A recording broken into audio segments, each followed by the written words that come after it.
bellezze d'Arcamo. Delle bellezze d'Arcamo è maestoso, paese grande, antico e tanto bello.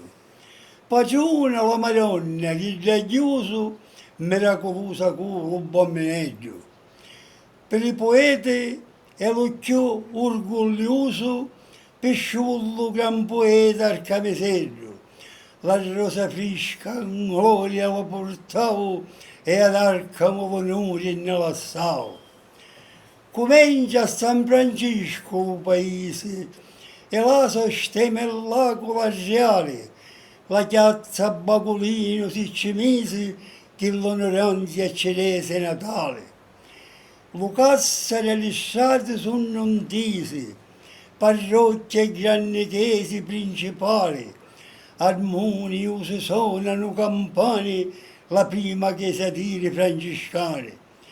A centro c'è la piazza principale e lo collegio con l'architettura. Vicino al palazzo comunale c'è Santa Liva, chiesa costruttore. Sta piazza è veramente essenziale, come il Biliverio si innamora di tutti i ceti e il luogo di convegno del paese centro di contegno. La chiesa più importante è la matrice, con le colonne di marmo pregiate, artifici speciali con le fici con pietra arrossatino Bonifato, scolpite e svele le cornici di marmo che Caggina ha lavorato.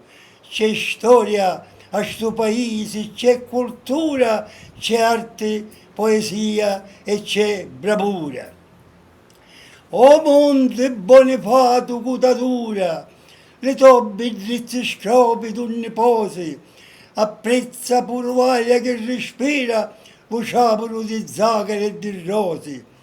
Un paradiso pari quando è sera, lo panorama pieno e tante cose, e quando sente la bellezza pura, lo fuoristello bene e si innamora.